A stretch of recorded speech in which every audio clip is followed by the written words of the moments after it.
Shalom, shalom, shalom, everyone. This is Rabbi Moshe Otero, and we're continuing with the series that we started some days ago regarding faith strengthen. It's based on the work of TROKI, an incredible writer, and also um, he is part of the Karaite movement, or was.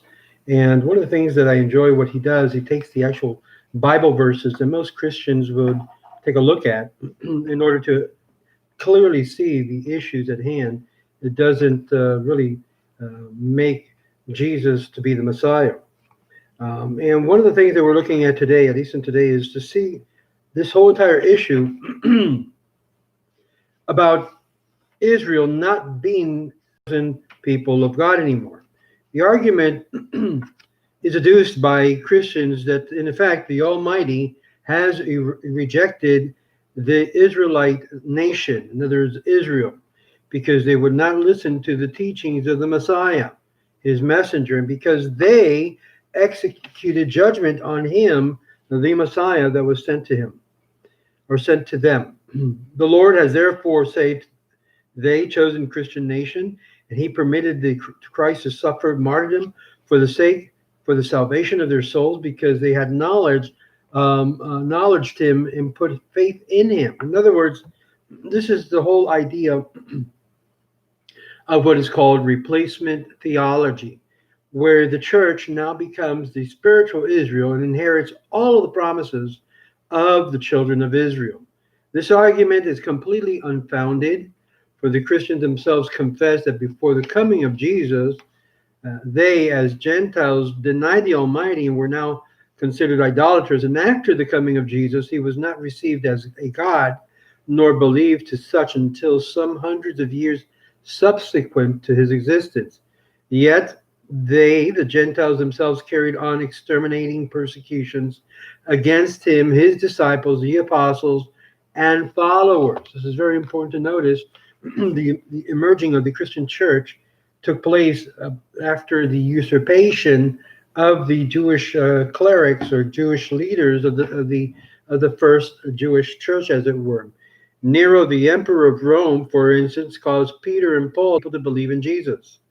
Decius, the Roman emperor, caused, in like spirit, Laurentius to be roasted alive in the year 254 of the Common Era, of a vulgar era, because he persuaded people to embrace, at that time, Christianity. So acted all the emperors that followed him. They persecuted the Christians and killed the popes, and they followed the religion of Jesus, as may be gathered from the ecclesiastical histories, the Church Fathers.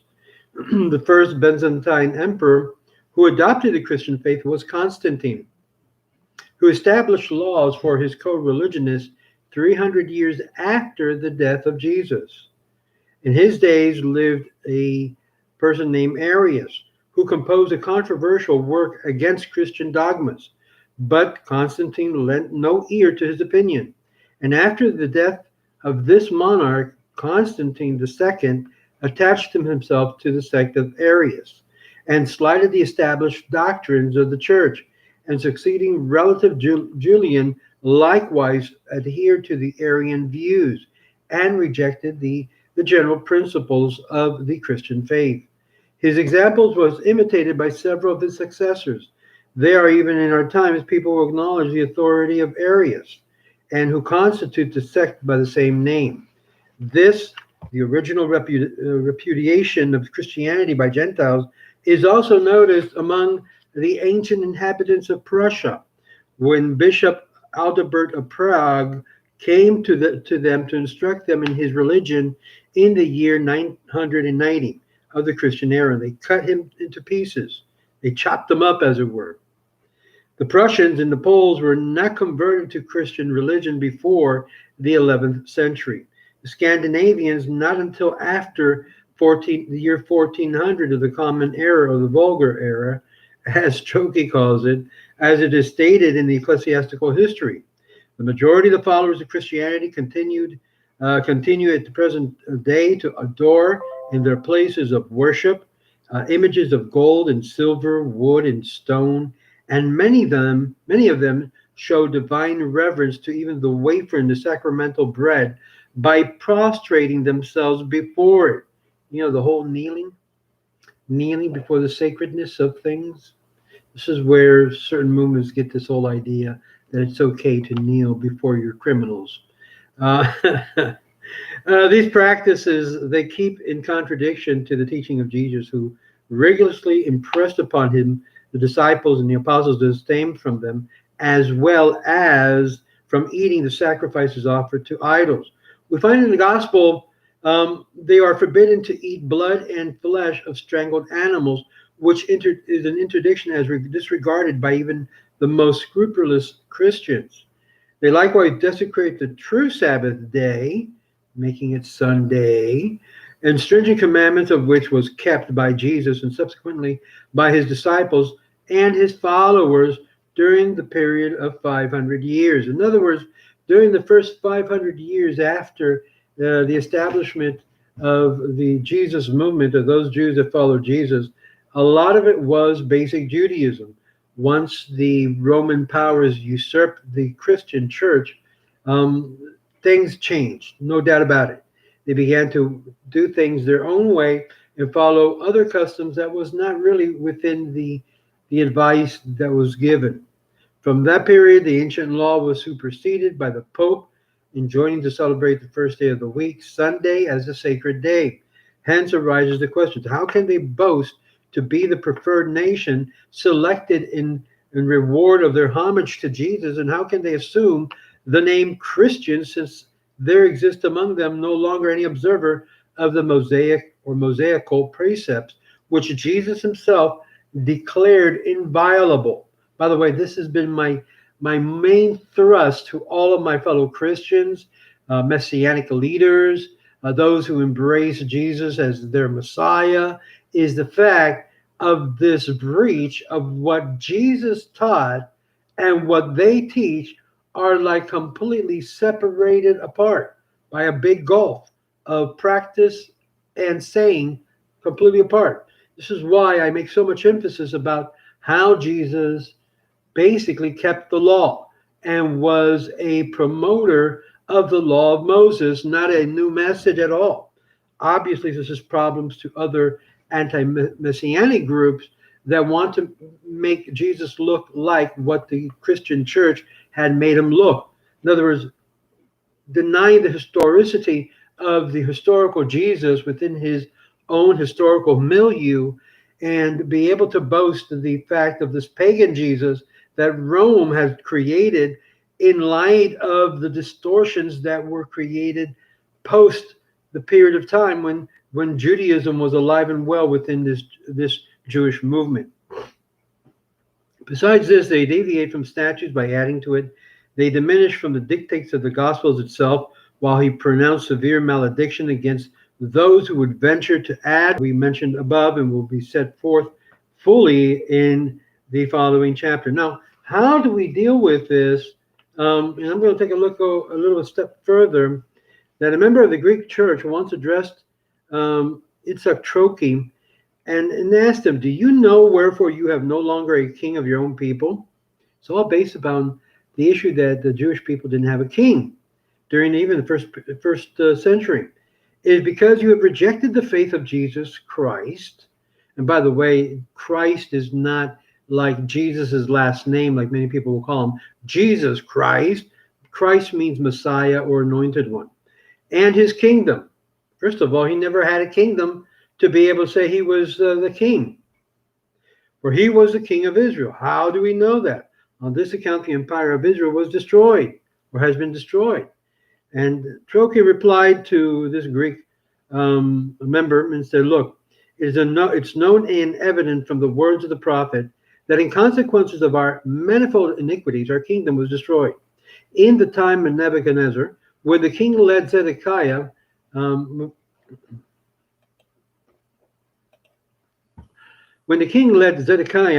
king of Judah, captive to Babylon, this event took place more than 400 years before the existence of Jesus.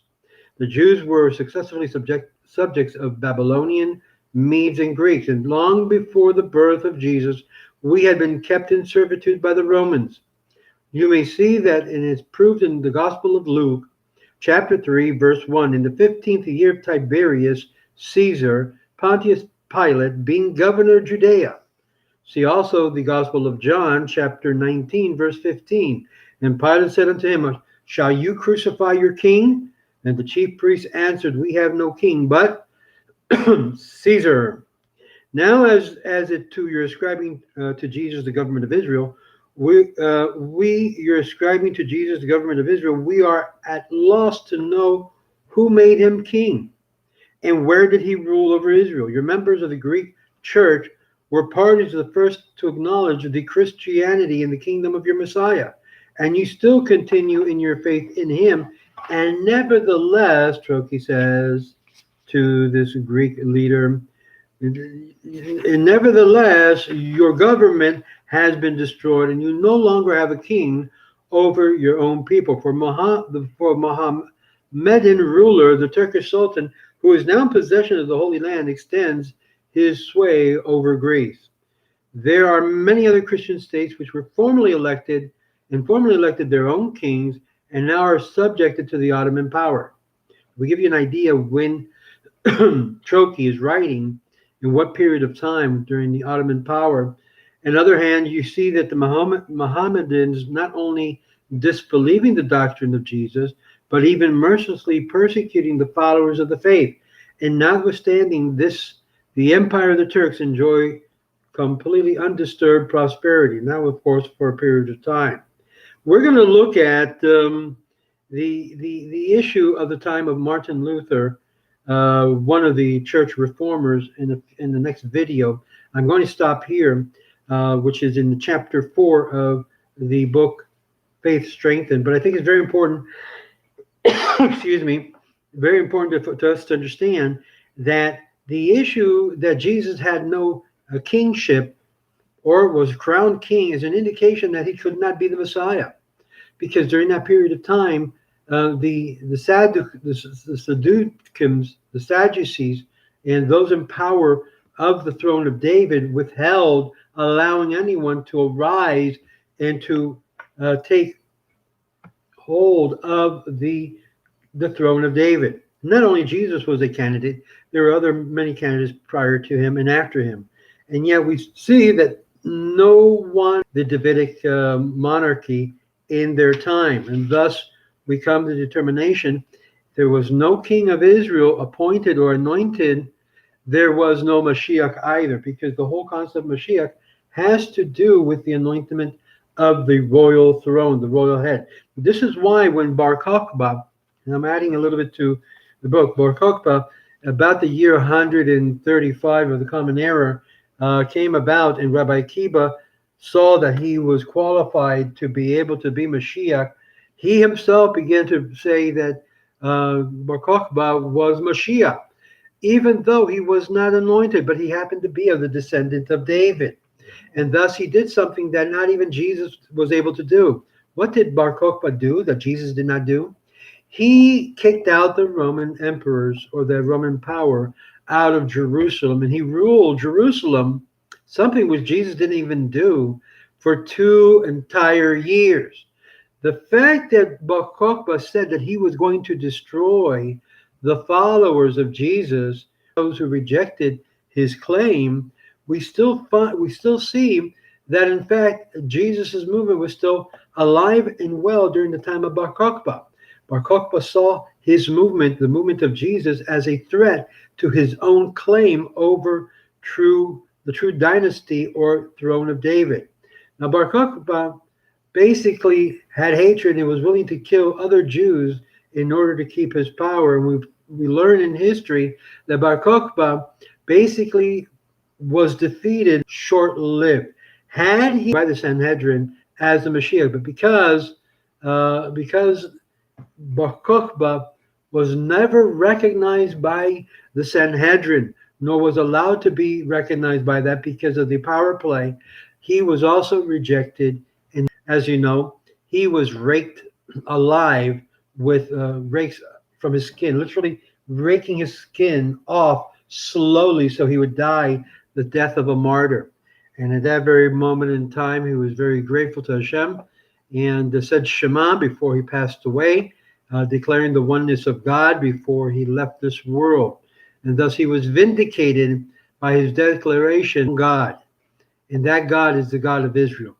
Has not enjoined the status of the reestablishment of the Davidic monarchy. And this is why it is incumbent to those in leadership in the Knesset necessary to create the conditions so that the dynasty of David can be reestablished on the throne, on the monarchy, with all due powers of as a king of Israel.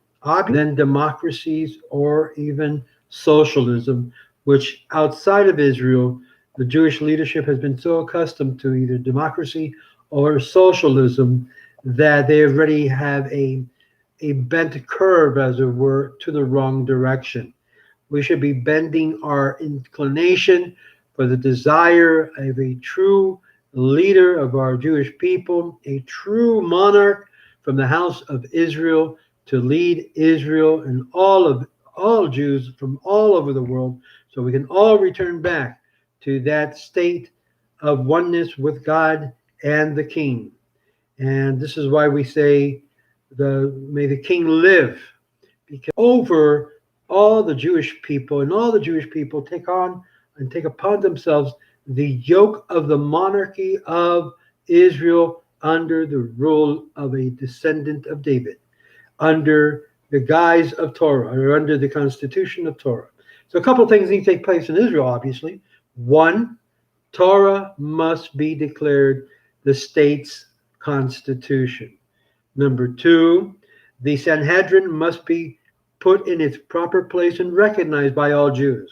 Number three, the temple must go under reconstruction now, and when Mashiach makes his revelation that he is the Messiah, and God appoints him, and God is with him in all of the things he says and does, then we will be declared that your redemption has arrived. And may that day come soon. It's not soon enough, but may it come soon. And my friends, my Christian friends, let me just address your worries about an Antichrist being proclaimed the Messiah. It's not going to happen. The Antichrist is a person who denies God, who positions himself, and this you'll find out in your own Christian Bible, who will position himself to be declared God in the flesh, to be worshipped as God in the flesh, and will not render account to anyone except himself. He's an egomaniac, very similar to the usurpation of the governments of the world by this one world leader that they're trying to prompt up, called the Armillis, according to the Jewish tradition. And that is the Antichrist. He will not recognize the worship of one God. Get this into your heads. Christians, even from Paul's literature, the Christian Antichrist is one who will require your worship of him as a God man, very similar to what modern day Christianity teaches you. So it's not going to be people who only worship God. So you've got to get this correct in your mind. When you understand that, then you understand why our concept of Messiah differs from the traditional Christian remake of the Messiah under the pagan Romans, because they saw their Caesar as God. They saw their Caesar as the only king. And this is why in the first century, the leadership declared, we have no other king but Caesar, because they refused to put into place the king of a descendant of David. This was done, and we suffered greatly because of the error that was made by the Sadducees of that time. And we're still paying the consequences of that. Had they restored the monarchy at its time, we could be talking about things in a different light altogether. But because they did not, they refused to allow the monarchy to arise, and the platform for the monarchy, because of the 7-year peace deal that they made with Rome, and they broke it halfway through, causing the destruction of the temple. And we're going to be talking about that in another video regarding the great, terrible consequences of Sinat Hinnom, of unwarranted hatred that brought down the actual temple and the whole infrastructure of what was present, that was erected as a result of the Maccabees many years before. And all that was lost in one swoop mistake by signing the 7-year peace, Pax Romana, that created all types of problems for Israel and eventually its current exile. To this day, the descendants of David are sought after in two different ways. There are those that wish to eliminate all of them, and there are those that wish to bring them, to bring back the ancient glory of Israel and its monarchy. I am a monarchist for Israel. I believe that Israel should be ruled by monarchy and not a democracy. Unfortunately, we're in the lands of exile, and in the land of exile, we've got to settle for second best, which is a republic which we live in here in the United States, and respect the laws of the land, of the Medina. And that we do, that we ought to do to the fullest extent, and show our fidelity to the government that God has placed over us. So this is Rabbi Moshe Otero, wishing you a lot of blessings during this week, and in midst of so much upheaval that's taking place throughout this nation of the United States of America. Shalom, shalom, and share this with those who really want to know why we don't believe in Jesus as the Messiah.